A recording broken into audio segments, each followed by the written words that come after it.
So we began our process when Archbishop Patrick came here to Adelaide in 2020, so 4 years ago, and it was his desire to actually have a diocesan assembly.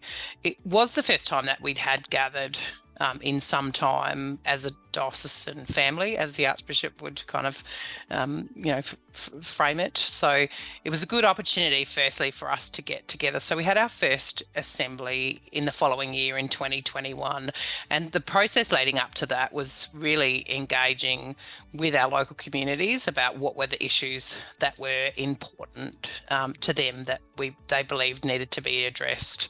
And so at that first assembly, it was an opportunity to actually think about what people were saying and then also respond to that in terms of recommendations. So we came out of that first assembly with 256 recommendations, and then what we tried to do was theme them into 6 key areas, and all of that information can actually be found on our Adelaide Diocesan Assembly website. So there's plenty of resources there that show people the process that we used. And so then the second assembly was about trying to refine that a little bit more, and trying to say, well, in essence, what have people said, and get underneath that. So, for example, one of the biggest things that people said was there was a need for formation at local level, and we were just trying to unpack, well, what do people mean when they actually say that? So we were able to kind of distill that a bit more in that process, because people were asking for lots of things by asking for formation. Some people were asking for catechetical stuff, some people were asking for leadership formation skills training, and then other people were looking at the broader kind of formation processes. So we then established, as one of the key things from the assembly, a working group to look at formation, and that's when we produced our Drawn into the Light of the Gospel, to actually reflect on formation. And when we're talking about formation, we're talking about ministry formation for all, and then formation specifically for leaders in our church community. So those 2 strains. So that was we published that at the end of 2023, that Drawn into the Joy of the Gospel, and we're using that now to actually redevelop our formation programs in the Archdiocese.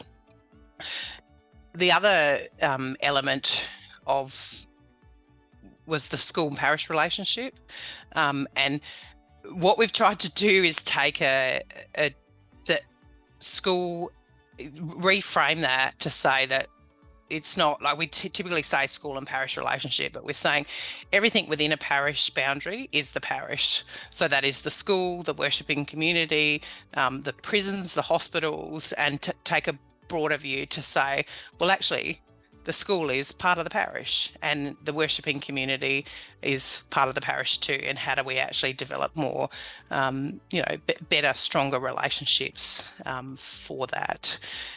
And then at the end of the Diocesan Assembly in 2022, we announced we were embarking on regional assemblies. Now, we thought it was a pretty ambitious task to ask our local communities to actually take consideration of all of those recommendations and try and do that locally. But the best thing was that it actually happened locally. So our pastoral services team provided the support for those regional assemblies, and 7 out of 9 of the regions actually had some form of a regional assembly, which was, parishes and communities getting together and really talking about the things that were quite specific to their regional area. So that was of huge. And then people, because I think one of the challenges in it all is actually how do you get everyone on board? There's only so many spaces that you can have at a diocesan assembly, and so to go regionally meant that there was a whole lot more people that could be involved, and a whole lot more voices to be heard. So, and it was all organised locally. So they had their own working groups around that. And then we went into our Diocesan Assembly, which we had in June this year, and with a key focus on actually practicing and refining our discernment processes, so to actually give people a real good experience of the conversations in the Spirit process around real issues. So it wasn't, they were having conversations in the Spirit around things, around formation, around a whole lot of different topics, but then gave them the experience of that process. And that was a real highlight, because it's hard work. It's actually hard work to be involved in that conversations of the Spirit, because it can actually feel a bit controlled. And so Peter and I actually ran the process from the front of the room. We had timers, we gave really specific instructions. People had only a certain amount of time to speak, and then they had to move on to and the big reflections for that from people was, a lot of people says, well, we should be using this at our parish council level to discern issues of importance. It gives everyone an opportunity to speak. It allows all those voices to be heard. So that was really the key idea and outcome from that. So we have all of that. We had 35 small groups, small tables of 8 people. So we're actually still processing where does that take us next, with the announcement that we will head for a synod in 2026, which is one of the key recommendations of the Plenary Council. And so we're going to have to get really creative about how we engage in that synod process, because in many ways the recommendations and what we want to do and what our people are saying is already there. It's already there, whereas the synod's a bit more formal in its structure and processes. So we ask for expressions of interest at that Diocesan Assembly for people to join a working group around the synod, and we're going to think creatively about how we engage in that process.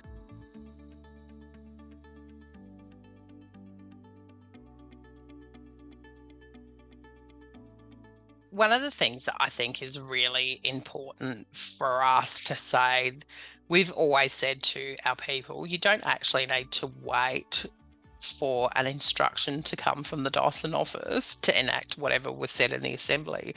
There's stuff we want to get everyone involved in it, so it's not a centralised approach, that they can actually, if a formation is a real need in their area, well, get on with it. We can actually support it, and we're happy to support it. One of the big things that we did after the first assembly is we realigned the structure of our pastoral services team to actually meet the needs of what people were actually saying. So what they were saying they actually needed became how we restructured our pastoral services team to respond directly to our local communities.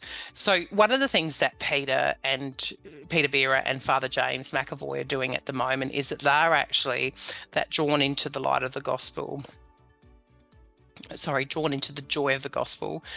They're actually going around and running local workshops at a regional level for people to engage with that document, in the hope that people will take that up.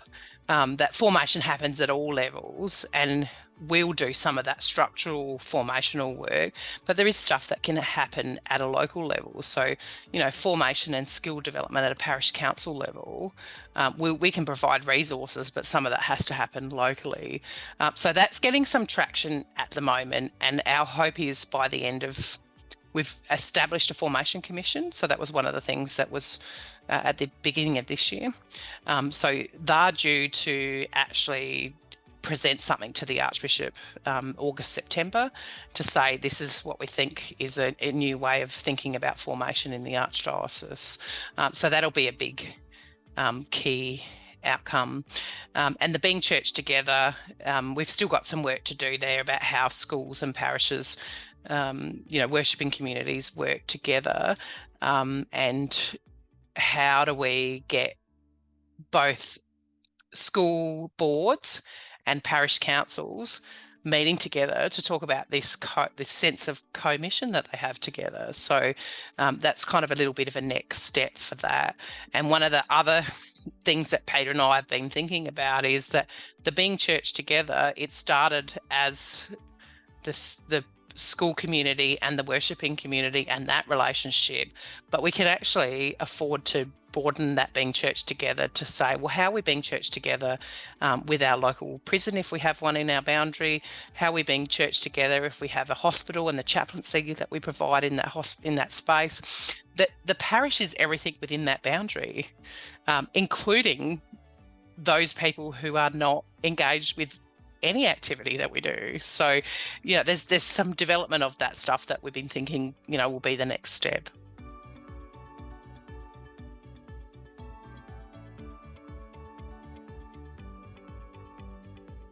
So one of the things that we're regularly doing is engaging with those that we serve to say, is this actually meeting the need? And is this actually doing what you asked us to do? And some of that work's done through the Diocesan Pastoral Council. Like, that's a key body in the Archdiocese, which was established from that very first diocesan assembly. So that's a really key group that actually is the kind of the temperature point of the Archdiocese in terms of testing some of that stuff. But for me, I think we always go back and we kind of reconsult. And I know people get a little bit of consultation fatigue, but what we continue to say is we're actually not reconsulting. What we're actually doing is we're actually saying, as a result of what we've heard, this is how we've progressed. What do you think about that progression? And so you're enabling people to actually have feedback into that process. So one of the things that we're working on at the moment is the Diocesan Pastoral Council is developing a leadership framework based around synodality. So leadership for a synodal church is what we're calling it. And so the Diocesan Pastoral Council have done the work of, they've heard what people have said, we've developed this document, and now it's actually going back and being consulted, through all. There was a gathering of pastoral council chairs last week. It's gone to the Bishop's Council of Priests. It's gone to the Diocesan Pastoral Council. We've met with Catholic Education. And so we're trying to, it's the kind of testing of the works, and we continue to kind of do that, because sometimes that's how you hear whether what you think you heard was actually what people want, because we all know sometimes people say things that it's actually not what they want. And if you kind of delve in a bit deeper and further, you find out what's the core of what they're asking for. So always kind of, and Peter and I like to think of myself as quite open to say, give us your feedback. Like, even if let's have robust conversation about the things that you think are not working, and the things that we can do better, because that's actually the only way to actually move forward. So I think that helps keeping that, the openness of the conversation.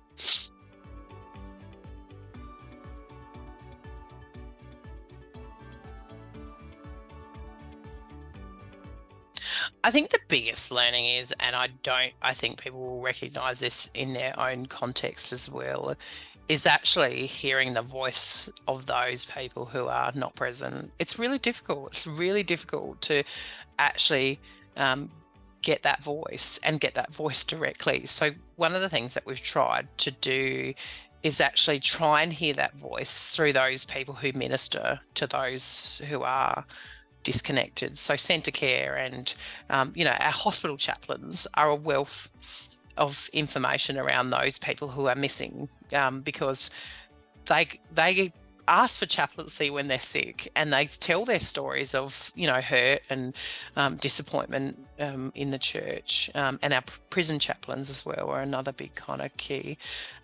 So I think to always have that as a question, it's always been one of our questions, who's actually missing from this process?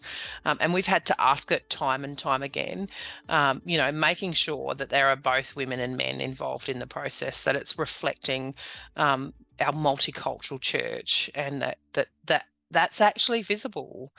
So those things are principles that we like to kind of overlay with whatever we do. I think the other big challenge as well is to actually always, one of the big learnings, no secrets, the church is declining in its numbers in terms of those people who are attending. And how do we actually continue to stay in that missional space rather than crisis mode that says we don't have enough priests, we don't have enough people, we don't have enough money, that we actually stay in that space that actually says, well, what is it that we think we're offering to the world? And I think we're offering something pretty spectacular that we want people to be engaged in. We want people to be engaged in that. And so to have the missional focus as a key priority in anything that we're deciding. Now, that doesn't mean that the realities of shortage of priests don't become issues, but you answer those from a missional perspective. So that's a really big learning. Another learning is it's always, you can never have too many volunteers. You can never have too many people engaged in what you're doing. And I think it also, from my perspective, it gives people an opportunity to get engaged and to, they might not feel like they can actually sit around the table and be part of those conversations in the spirit, but they'll say, hey, look, I'm happy to sit on the registration desk, but then they experience something of what we're doing and think, oh, well, actually, maybe I could be involved in this. So never enough volunteers, never enough people to do everything that you need to do. So that would be a couple of the key learnings. And also,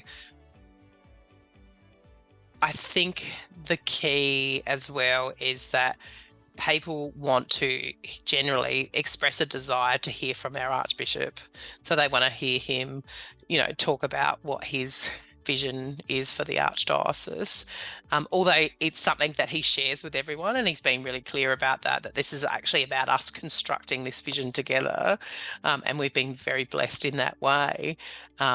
They still want to hear from him, and they still want to hear, he's got a role as teacher in those assemblies, and actually, making that really clear, because people loved what he did at the Diocesan Assembly. The last one, he talked about, a church on mission in communion, and it was fantastic. People loved it.